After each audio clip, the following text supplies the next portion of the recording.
So we just watched House of the Dragon episode 3. Thoughts? I didn't think it was as good as the other episodes. Um, some of the decisions that they made, especially towards the ending of the episode, made it a little bit worse for me in terms of my enjoyment. And then also the main plot of the episode was very weak. Like, we've seen it before, or at least we've seen them talk about this before, and they extended it to an entire episode. Lots of cool visuals, but for the episode mostly focusing on Rhaenyra and her struggles with her father, I'm going to have to give the episode probably like a 6 out of 10. Okay, so a little bit lower than what I was thinking. So I had the same thought. Compared to the first two episodes we've seen, it was a bit of a step down. Nothing obvious, but just there's a few things here and there where I thought, I'm not so sure about this. So I was thinking somewhere around a 7 for me. So let's get into why we thought this one wasn't so good. Okay, so the biggest reason why I thought the episode was worse than the other ones is that the action sequence at the end just kind of seemed like it was out of nowhere. I mean, I don't know if that's the right wording, but it just seemed like they couldn't beat this guy, the crab feeder. They couldn't beat him. They were fighting for 3 years or something. And all of a sudden, Daemon just shows up on the beach and starts like a one-man army, and the rest of the army shows up, and they're all of a sudden able to win this war. Yeah, so the phrase of today is plot armor, because holy did Daemon ever have plot armor in that action they had sequence. how many archers shooting at him, and he did get hit eventually, but he was able to continue fighting, even though he got hit in the ankle and in the chest, and he was alone at that point, I believe, and they still had the archers firing, and they were just going around him. Yeah, when you talk about medieval sword fighting, compared to other depictions we've seen, I didn't think it was very realistic what he was doing, just sprinting around, murking people left and right. It reminded me, actually, and there's a reason for this, of Battle of the Bastards, Season 6, Episode 9 of the main Game of Thrones series, because I believe Miguel Sapochnik is one of the showrunners of House of Dragon. He was the one who directed the Battle of the Bastards. And I didn't double check, but my guess would be he directed this episode as well, because that action sequence was very reminiscent of the Battle of the Bastards. Unfortunately, there is a lot of plot armor going on and just not very realistic. It was very much fantasy what was going on. Yeah, but I do want to roll back to just quickly go over what the episode was. Yep.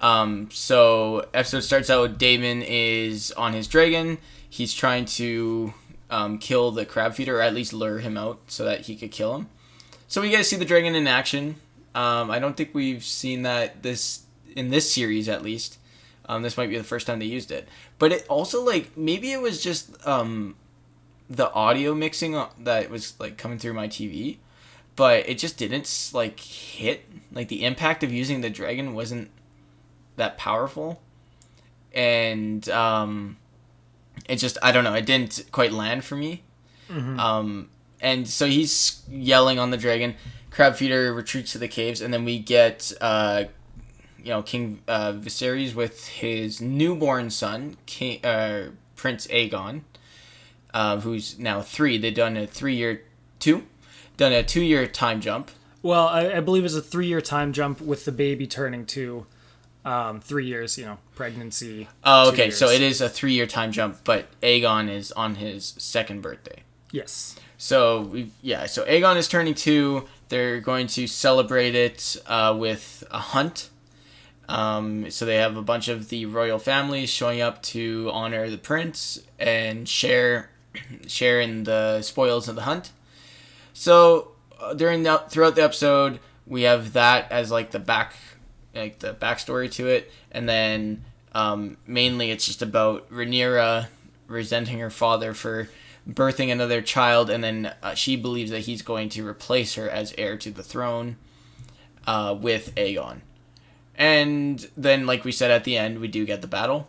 That's pretty much the entire episode. Yeah, and that's thinking back on it without getting into too much details. That's kind of how I remember it. There's a bit of battle with the crab feeder, and then there was this hunt with some political movement, family drama, and that was kind of it. Not a lot seemed to happen, which, I mean, you need a lot of setup for a show like this, but it just didn't seem to focus all that well, in my opinion, on having an episode that was kind of self-contained.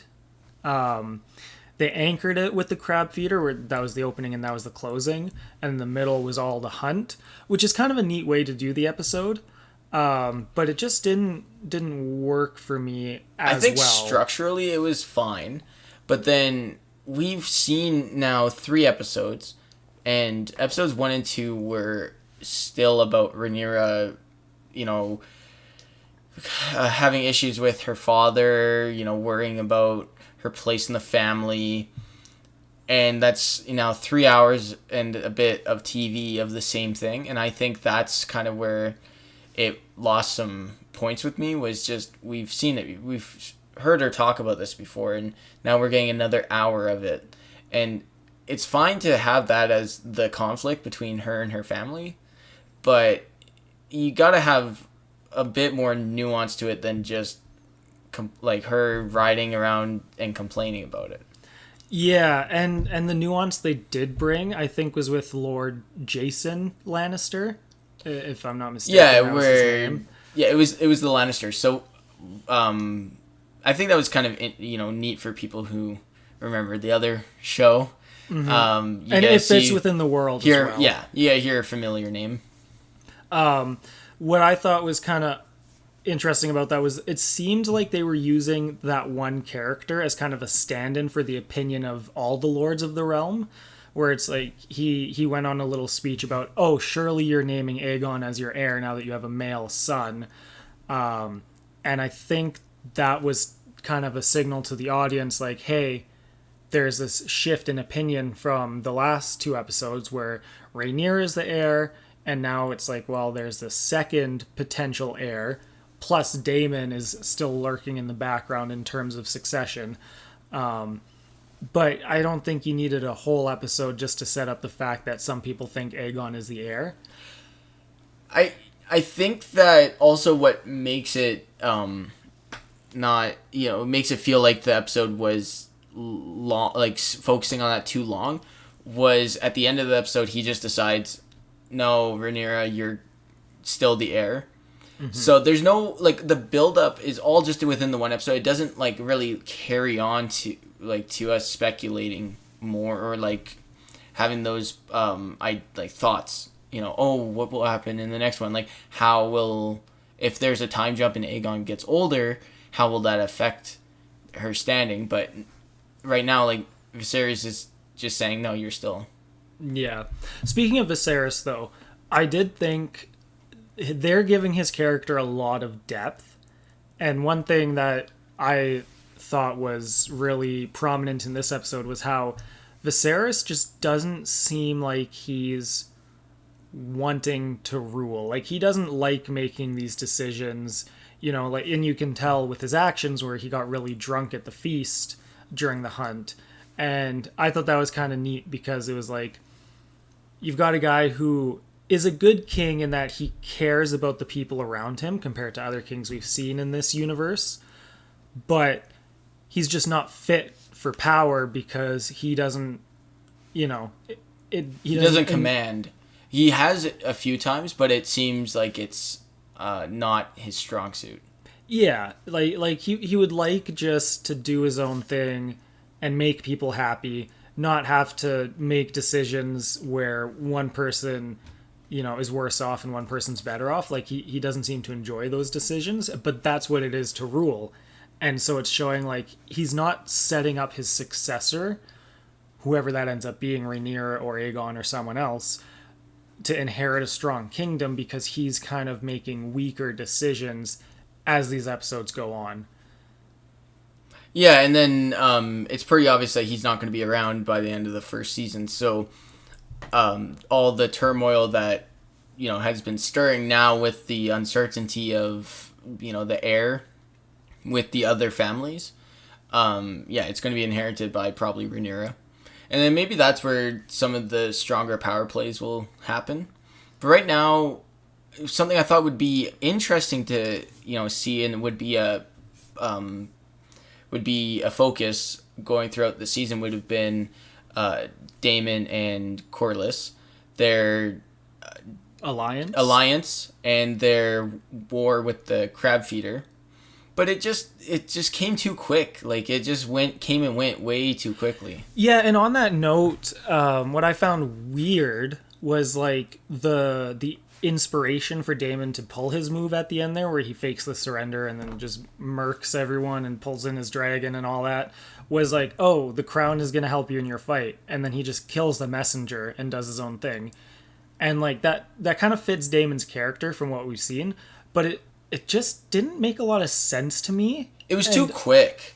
It was, with with a semi-grounded fantasy, like, medieval show, I think that there should be more time having to be taken to make these moves. Like, he used a raft, a little dinghy, to go from one island to another island in like an hour. Like, let's say it was an hour. Like, it seemed like no time passed. Mm-hmm. Just things are happening so quickly, and like, regardless of the time jumps, I just think that they're moving quickly.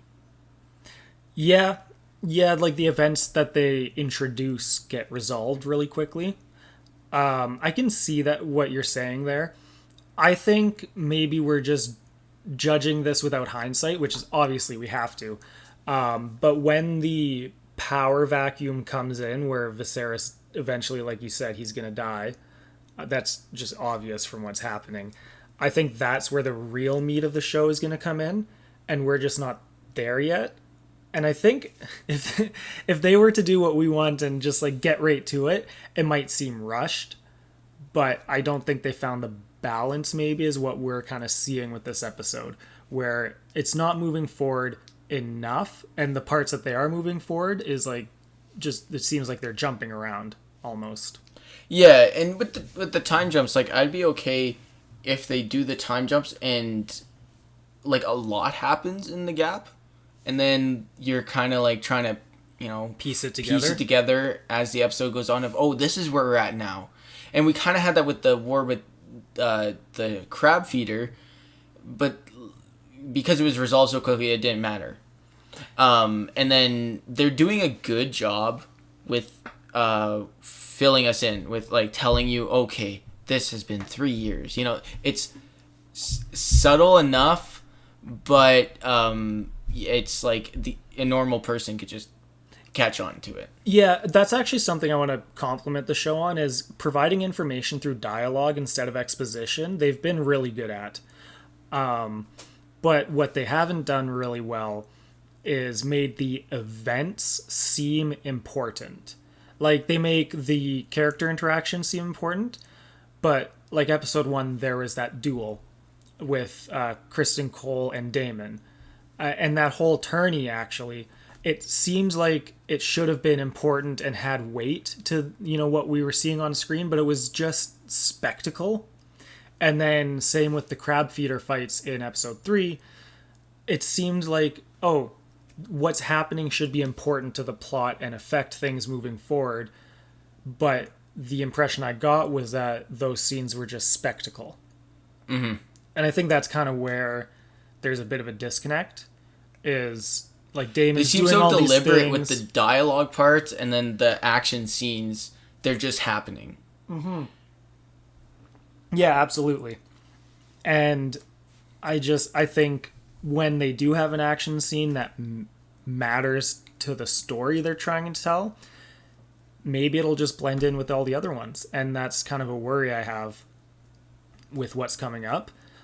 But I get the feeling these, the showrunners know what they're doing, and maybe they're just not focused on the action scenes enough in terms of how it's part of the story. But when it is part of the story, I think we'll feel more tension and we'll feel more weight to the actions. Whereas when Daemon was just murking people, it was like, it's cool to see, but I wasn't thinking about how it's affecting anything. It could also be because of the characters involved in the physical conflicts. Because we're not super attached to Corlys. Well, speak for yourself. Corlys. I think he's an interesting character. But there's, I don't know, if he were to, die, we could just get like a time jump and now his son is the next like shipmaster or something. Like it just feels that way to me. One thing I would like to see from his family is to keep mentioning that he's rich. Like he's one of the richest in the realm, right?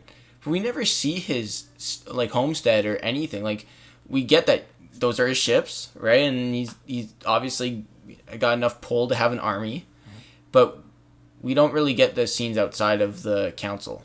Yeah, and I guess we didn't get really a visual on like, oh, that's a lot of ships, all with like his sail and his insignia on the sail, something like that. I think him walking with like Viserys through the shipyard could have done a lot to like give scale to his operation. Mm-hmm. That's interesting because remember that conversation they had when Corlys offered his daughter in marriage in episode 2, I believe. Would have been interesting to set that scene maybe on Driftmark where his seat is as like a little display of power to signal to Viserys like, hey, look at all these ships, look at all the money we got rolling in here. Here's my daughter. yeah, exactly. And then we would, as an audience, would have seen like, oh, he really is powerful. He really is rich. And then maybe that is the right move. Yeah, and then as a character like move, it would make sense because he's trying to show off to the king, hey, it's smart to marry into my family. Look at everything I offer. That would have been interesting to see. And it would, further to your point, we would have seen the wealth and we would have seen the power, whereas we've just heard it talked about. It's that show don't tell kind of thing. And that only works in subtleties, but that would have been a subtle way of doing it. Yeah. Back to the meat of the episode, though. What do you think of Rhaenyra as a character so far? She's been, it's been what, 5 years total? She's been the same. She's been the same person. One character, I did like how they paired her with Criston Cole. I think that's a character that, has got a lot of mileage in him. I think like they should give him his own storyline. Yeah, there's a lot of ways they could go with that character. Because he's a commoner, getting a viewpoint of someone trying to work their way up would be neat. The only thing is, in terms of his story, he's kind of at the apex of where he can go at politically. The Kingsguard? The Kingsguard is the highest station he could get, and once you're a member of the Kingsguard, that's it for life. So he can't really get anywhere, but it would be interesting to get more of his thoughts and more of his character, because like you say, it's a different perspective from all the other characters we're introduced to who are all highborn and part of the royal court. Yeah, going back to Rhaenyra, I like her. I would like to see when she gets older, get past the kind of angsty stage. I'm not going to write her off. Like, she hasn't done anything egregious to be like, I don't, I wish there was another main character. But I don't know, I just found that this episode wrote her pretty two-dimensional. I wouldn't say necessarily two-dimensional, but they didn't... 2.5 dimensions. They just really didn't expand on her character from the previous episodes. Yeah. I was just thinking right now, like with Criston Cole, you're saying there's not much room for him to grow, like in terms of his position. I think an interesting plot, like storyline they could do with him is with the discussion between Viserys and the Lannister guy. I forget. I'm gonna call him Jason Lannister. I hope that's right. Between him and the Lannister family was the was it mutiny or what word did they use there? Rebellion? Rebellion, yeah. If Criston Cole is sent out to sniff out rebellion. So, like, I don't know, like, shows up to a tavern or something. A whole B-side story about sniffing out rebellion. I don't know, something like that could keep it, like, more politically focused, but then have some intrigue. Like a plot that's moving forward while they're building towards Rhaenyra's character and like the stuff at the castle. It could be, I don't know. It could be. I think that's what they're doing with Damon's character. That's kind of like the B story, the action that's keeping people engaged. I just don't think they've done it in a way that ties it to the main story. Yeah, it would tie back to the main story and be very interesting, I think. Mm-hmm. But that's, That's just us, making our spitballing own show. our own plot. But what we did get, I found that it was, the hunt was wrapped up quite nicely with the white stag showing up and them letting it go. It was, I don't know, it was a neat little I wonder, twist. actually, that reminds me, when she walked back into camp all bloody, if that's maybe a bit of foreshadowing by the writers. Because there's a war coming, right? And so a bloody Rhaenyra walking back into camp is like a sign of things to come, maybe? Or maybe I'm just reading into that too much from that she's boar definitely attack. going to want to be leading a battle on her dragon, so she's not shy from, killing an animal or potentially something else. Yeah, and maybe the nobility will see her like as a warrior queen, like a strong person to get behind, versus a baby Aegon who's literally a child. And unproven. Yeah. What did you think of them proposing Aegon and Rhaenyra? Another gross age gap and more incest. Yeah. Which is par for the course. So I think, I don't know, it seems like really convenient politically within the confines of the show, but at the same time it was like, it wasn't really seriously considered, so I didn't really think much of it, to be honest. I thought the most interesting conversation was that conversation, though, between the king and Otto. Was it Otto that mentioned that? It was Hand to the King. I had the other guy in mind, Lionel Strong, the advisor, who He was advising to have Rhaenyra marry Corlys's son. Yes, that would be quite the alliance. I think that guy, Lionel Strong, he's smart, man. Like, I don't know what his goals are, but the advice he's given is smart, but it also lines up with Corlys both times. So I wonder if that's part of his motivations and why that would be. He's a guy I'd like to see more of. Of all the suitors that were presented, even though I think they are related because of the cousin, even though that's the case, I think that could be the best direction that they've shown. But I would like to see his character more. Like you're saying, like everything he's done this episode was interesting and it shows a lot of potential. Yeah, and I don't know, just something about the way he presents his ideas to the king and everything, I just find really engaging. And then versus like Otto, when he talks to the king, it's like you just know there's something. He's got his own personal reasons for everything he's doing. It's not for the good of the realm that he makes his suggestions. And so I just and you so can I still don't see I it don't with like Otto. You can still I like as a character he's great, but as a person I'm like, man, I don't trust that guy as far as I can throw him. Yeah, and you can still see when he talks to Alicent that he's trying to worm his way into her. Oh, he's 100% manipulating. And you can see it in the eyes. Like, when he talks, you get to see that she's like, I don't know about that. Like, I don't know if I want to do that, but I guess I, like, have to. Yeah. So, what else is there that was in this episode that we might have missed? I can't think of much that we missed. There's just a lot of, like, development of the plot and the characters, where it seemed almost like a filler episode. Almost. And we'll see if there's more of that to come, or if this will be kind of like the calm before the storm.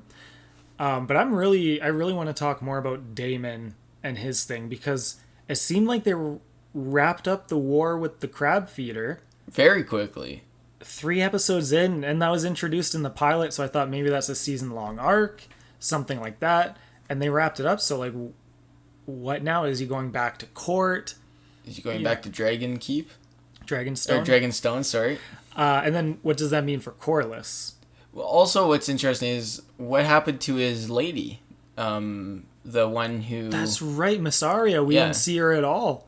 So, I think she's going to be important in her own way. But they didn't show her at all this episode. I think that's also a thing with the time jumps. It's like, I'm fine with the time jumps, but it just feels like, we have 10 episodes, 8 episodes? So, 10 episodes this season, 7 left. Yeah.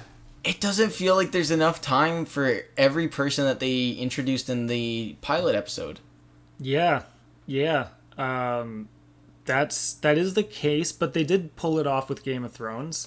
Lots of different characters. It just meant less screen time in certain episodes. Like, in Game of Thrones, you had some episodes where you wouldn't even see a character, just like with Mysaria. So I think that's something we need to expect moving forward. Is that, like, for example, we might not see Daemon for an entire episode. He might be off doing his own thing. We won't hear about it until the episode after, which on a rewatch is totally fine. But when you're waiting every week for these episodes, it gets you thinking, like, man, what's he doing? Why didn't we see him? Like, it can change the way you perceive episode by episode the show. I didn't take that into consideration. I'm so used to more of, like, higher quality cable TV where they try and touch on everybody all in one episode, and then so that you're caught, like, you're caught up, and then there's no pauses, no like gaps. there's no gaps.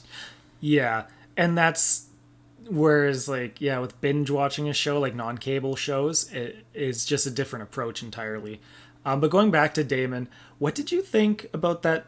It was, I think, the opening scene where that guy was being nailed to the piece of wood with the crabs on him, and he was screaming like, "Here comes Daemon," and then he just gets stepped on. That kind of rubbed me the wrong way. It was too fitting. I saw it coming a mile away, and it was borderline comedic. Mm-hmm. And I don't think it fit the tone of the show. No, and that's what I thought too. It seemed just a little off. Like a little tonal dissonance. Yeah, is maybe the wrong word, but it was like a weird way to introduce an episode, and it was like a sign of things to come in that episode, where it's just something was different. Maybe something not felt different. off. Like I can't pinpoint it. Maybe it was just I think what was off is, like, for me, maybe the expectation I had with the dragons. I expected them to be used as, like, these fierce beasts that, like, they use them in like war. literally the nuclear option. Yeah, but he just shows up and they're burning everything, and I don't know. I felt so disconnected to it. Mm-hmm.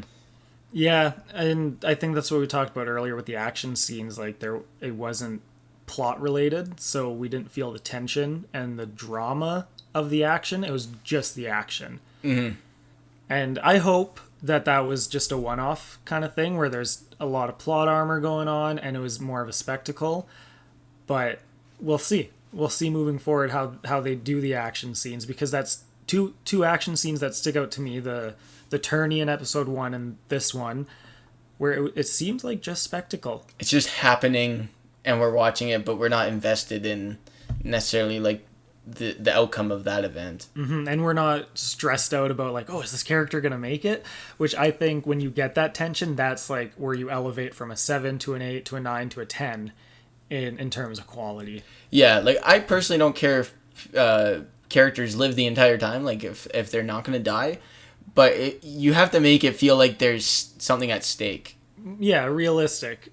And Daemon running around in the sand just slashing people up, it felt like it was not the right... Not realistic. Yeah, it didn't fit the show. Yeah. But unless this is what the show will do. It's so hard because you have an expectation. I will say, though, because it seems like, we're ragging on this a little bit, but the spectacle itself was really cool looking. Like, the look of the show is fantastic. you hear it a lot. It's like, oh, that's a TV show. It looked like a movie. This is one of those shows where they put a lot of money and effort, and they've got good quality people behind the scenes producing this, like costumes and set design and all those things. Where it's like, even if it is just spectacle, it's great spectacle. So I just hope they bring the drama with it. Agreed. So then going to episode 4, what are there certain things you'd like to see them do more of with, I don't know, let's say Rhaenyra or Viserys? It's hard to say because the time jumps. I never know what to expect. Do you think we're going to see an older Rhaenyra? Well, I do know they have 2 cast members for Rhaenyra, one old and one young. So I'm just kind of waiting to see when they throw in that older cast member for Rhaenyra. I don't think it's going to happen next episode because I feel like we might get an indication beforehand, like this is the last you'll see of young Rhaenyra, and I didn't feel like that's what we got in this last episode. So I expect at least one more episode of not filler but development and like more of the maneuvering, so that when it really kicks off, it's gonna be the pieces will be in place, and I don't think they're in place yet. So I expect another dialogue heavy episode with maybe this is a formula moving forward, some action that's like a B plot that's, you know, not the main part of the story they're trying to tell. So, but what would be interesting to see, I think what I would want to see is the consequences to the action that we saw. So like Daemon and Corlys coming back to court and seeing how everyone reacts to that, and like, because they made a power play, they went on they had an alliance, they did something without consent of the king. So I'd like to see that kind of followed up on and see how that affects the fallout. Everything. Yeah, exactly. I think if that was the next episode, that would be very interesting, because that's the only threat I can really think of beyond the main plot line of the succession to the throne that really could get played out very quickly, going 4 hours of the same show with the same discussions. So that's what I can see them moving forward, touching on. What about you? Episode 4 expectations, thoughts? I think you kind of took the words from me, but yeah, I would like to see some follow-up for the events of the last episode. Regardless if there's a time jump or not. I might want to see Corlys's estate. I don't know, see a different location. Like, I know we got the forest in this one, but I would like to see them kind of flesh out the city itself and get a better idea of what that looks like. That's actually, you just made me think, every character we've seen, it's like they're peripheral to the king. They don't have their own peripheral characters, except maybe Mysaria. But like Corlys, we only see his actions as they reflect on the crown. And same with Rhaenyra, like she doesn't have her own little circle. You know, if it was like a spider web, we got Viserys in the middle, and then we got the outer ring of all these like side characters in, you know, air quotes, of like Corlys and Daemon and Rhaenyra, but they don't have their own web of characters attached to them. Do you get what I'm saying? We're not really getting more than just Viserys and Rhaenyra's immediate circle. Yeah, so maybe seeing some more of that would kind of would give the characters more depth.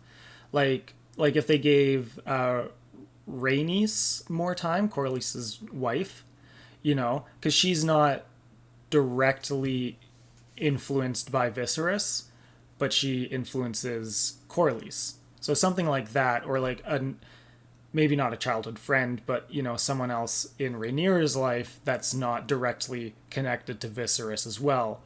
I think that'd be a neat way of fleshing out the characters. So maybe seeing something like that in episode 4. Or maybe more of Sir Criston Cole. Yeah. I think that's like a possibility. Yeah, because they didn't, other than Jason Lannister, did they introduce any new characters since episode 1? I don't believe so. Yeah, so it seems like this is the cast of characters they have moving forward. So then if that's the case, then yeah, more of Criston Cole maybe would kind of fill that role. Alright, so these were just our thoughts on House of the Dragon episode 3. If you liked our discussion, give us a like. If you want to see more, hit the subscribe button. and we'll be back with episode 4.